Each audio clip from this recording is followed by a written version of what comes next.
Continuamos en La Venganza Será Terrible. Estamos en el Caras y Caretas. Mañana, Viernes Santo, también estaremos aquí. 8 de la noche los esperamos en la calle Venezuela 330. Hablaremos esta noche de Birmania. Vamos a hablar de algo que pasó en el siglo XIX en Birmania, cuando los ingleses andaban por ahí. El imperialismo inglés tenía dos caras recurrentes. Atención. Había una cara moral. Los enviados, en este caso a Oriente, se enfrentaban con gobiernos liderados por hombres que, según se decía, eran totalmente indiferentes al bienestar de sus súbditos. Entonces los soldados ingleses decían tener un sentimiento genuino por reformar estas situaciones de iniquidad.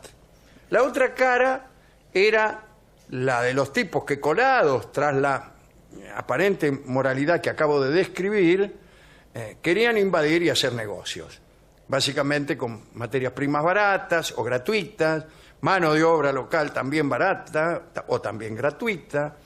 Detrás de las iniquidades de los regímenes locales empujaban negociantes y comerciantes frotándose las manos. El resultado es que el imperialismo liberal inglés tenía o decía tener un tinte moral. Se diferenciaba, por ejemplo, del imperialismo colonial holandés, que era explotador y chao, ya está. Nosotros vamos a negocio y no nos importa nada. Pero andaba, como ustedes saben, por Asia, por muchos lugares del Asia, y uno de estos lugares fue Birmania. El imperio birmano, cuya capital era Ava, comprendía lo que ahora es Tailandia y por el sur descendía hasta la costa de Tenasserim, penetraba también en el valle del Brahmaputra, disculpen ustedes. Durante el final del siglo XVIII, principio del XIX, los birmanos habían practicado una política expansionista contra sus vecinos, y en verdad estaban en conflictos con todos ellos, incluso con los británicos que estaban en la India. En el año 1818 gobernaba el imperio birmano el rey Bodaupaya, que por entonces tenía 62 hijos y 58 hijas, para no hablar de 200 consortes. El rey era un fanático religioso, además. Se proclamó a sí mismo Arimitya, el mesiánico Buda, destinado a conquistar el mundo. Perseguía a aquellos que le parecían herejes e imponía la pena de muerte a los que bebían alcohol o fumaban opio. El sacerdocio budista consideraba a Bodaupaya un fanático peligroso. Y cuando intentaron limitar sus maniobras, el tal Bodaupaya confiscó la propiedad de todos los sacerdotes. Le digo para que usted vaya tomando el peso de este Bodaupaya, que además realizaba masacres ceremoniales de sus posibles rivales y a veces destruía familias enteras. Los que intentaron derrocarlo, bueno, vieron destruidos su familia, sus pueblos, hombres, mujeres, niños, masacraba el ganado Bodaupaya, quemaba las cosechas y los árboles. Después de cada masacre, construía lo que él mismo llamaba una pagoda de expiación. Una construcción, no la pagoda. Bodaupaya construía pagodas del mismo modo que los faraones construían pirámides. Quiero decir, valiéndose de mano de obra esclava y despoblando ciudades enteras para reclutar ñatos destinados a esos laburos.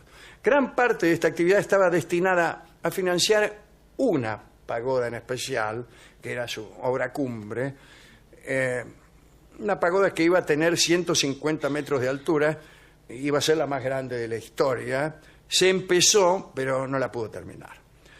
con el fin de recaudar impuestos, había compilado lo que los europeos llamaban el Catastro Birmano, un asombroso registro de las condiciones sociales y económicas, escrito en hojas de palma, denominado Parabaik, que era una especie de AFIP. Los británicos y todos los demás vecinos empezaron a considerar el imperio birmano como algo amenazador. Cuando el rey Bodaupaya murió en 1819, peor. Lo sucedió el rey Bagirau, que continuó las políticas del anterior monarca, era el nieto de Bodaupaya. Allá por 1823 los birmanos comenzaron a perseguir ingleses. Tenían fabulosa capacidad los birmanos para construir empalizadas en poco tiempo. Qué cosa, ¿no? Tener capacidad para construir empalizadas. También construían escollos en los ríos, que en realidad eran balsas hechas de 40 canoas atadas unas con otras y eventualmente incendiadas. Escollo. Los ingleses consideraban a los birmanos como un pueblo extremadamente inteligente. Bueno, ahí está Frederick Marryat, un general y cronista de aquella guerra, que escribió, leo a Marryat: nunca vi a un birmano que no supiera leer o escribir. ¿Qué pronunciación tenía? Nunca vi a un birmano, es algo que comparto yo también. Se trata de la raza más equilibrada que jamás conocí. Siempre alegre, siempre satisfecho. Bien. Bueno. El general Marryat, que era amigo de Dickens y que fue un escritor de novelas marineras, novelas que le gustaban mucho a Conrad y a Hemingway. Bueno, a Hemingway le gustaron después. Tenía fiebre todo el tiempo el general Marryat, allá en Birmania.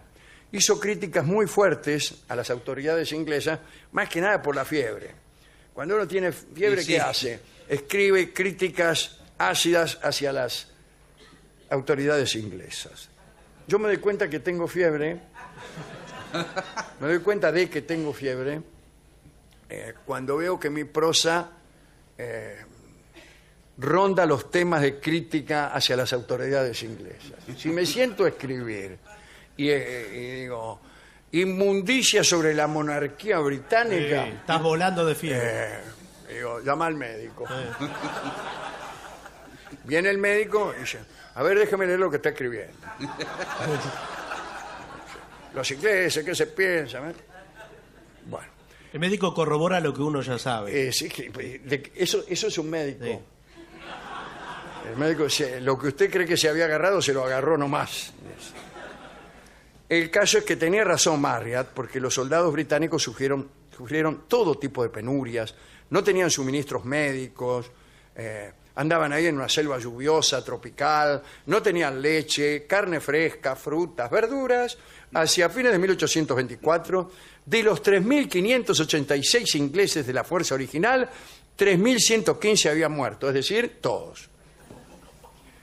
La mayoría habían muerto por el escorbuto, el cólera, la malaria y la fulería rantifusa.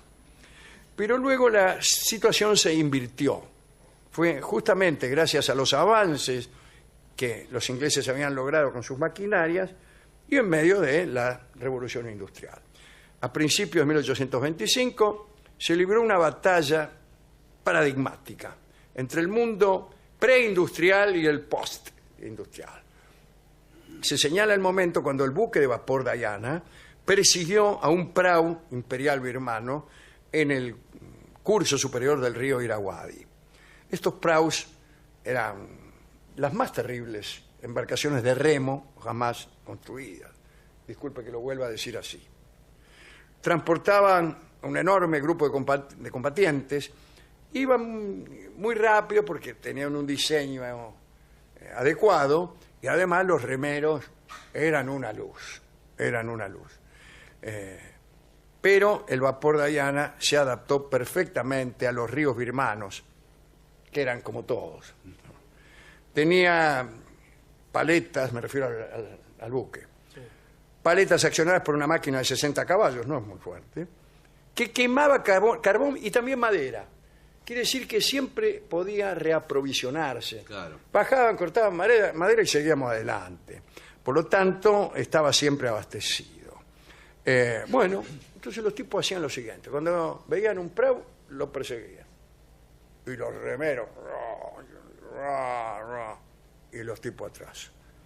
Y esto se producía hasta que el remero se cansaba. Después de 5 o 6 horas, los hombres se desmayaban, en algunos casos morían a causa del agotamiento. Y cuando el prau quedaba inmovilizado, los cañones de cubierta del Diana lo agujereaban y lo hundían. Un cronista describió esta carrera hasta la muerte entre la máquina de vapor y el remo. Leo: los músculos y los tendones de los hombres no podían competir con la perseverancia de aquellas calderas. La perseverancia de las calderas es una hipálaje. Y está bien, ¿eh? Bien, junto con la sofisticación de embarcaciones, se presentaban otros avances. Los británicos acababan de recibir la primera remesa de un arma nueva que los birmanos no habían visto nunca. Eran los cohetes Congreve, los cohetes Congreve.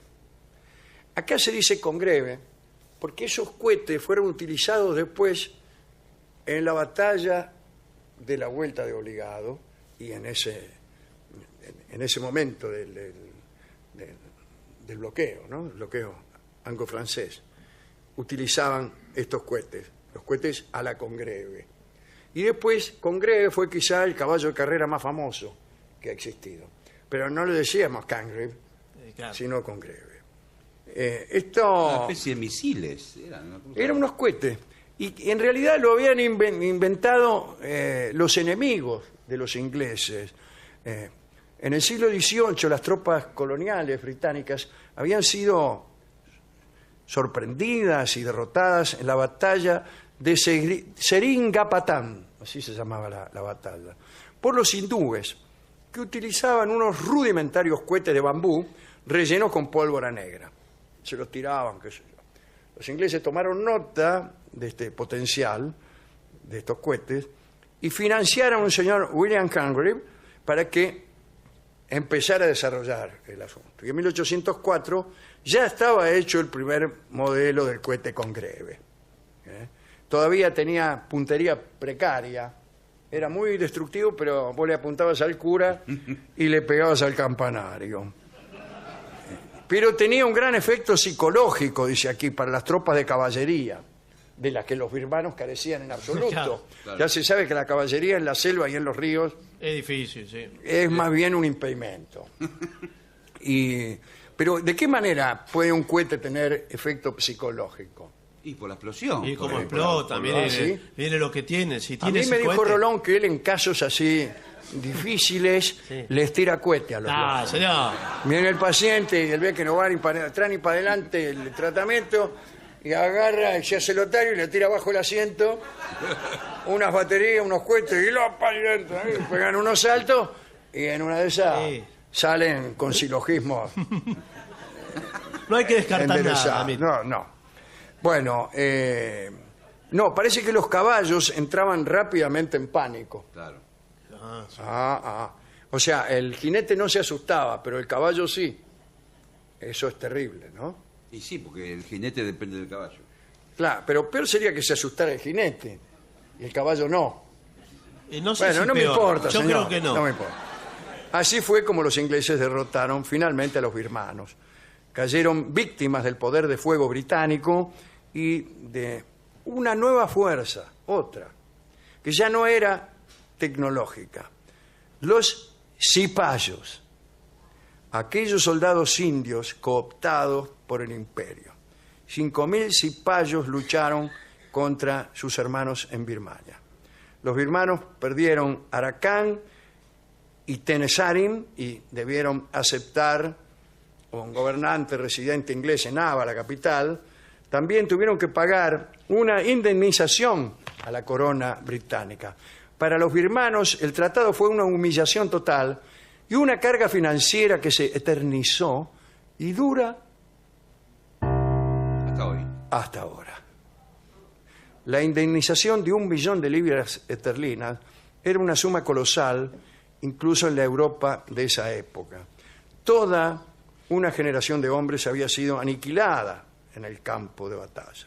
Y el rey, Bagidau, se volvió cada vez más solitario, afligido por episodios de depresión. Luego se hundió en la melancolía y fue obligado a abdicar. Murió el 15 de octubre de 1846. El ex rey tenía 23 reinas, 5 hijos y 5 hijas. Comparado con el otro, Sí. No es nada, señor. Nada. Nos reímos. Monógamo era. para los birmanos fue el fin de su independencia. El imperio birmano, que fue terror de la India británica, dejó de ser una amenaza. Los británicos terminarían anexionándose todo el país. Se estableció un protectorado colonial y tiempo después, en 1886, con capital en Rangún, Birmania se convirtió en provincia de la India británica. ¿Cómo recuperaron su independencia? Esa es otra historia. Esta es una recordación de aquel imperio birmano y también un recuerdo de algo que nosotros hemos padecido en estas tierras, que son las deudas, Y los los cipayos. cohetes a la Congreve y los cipayos.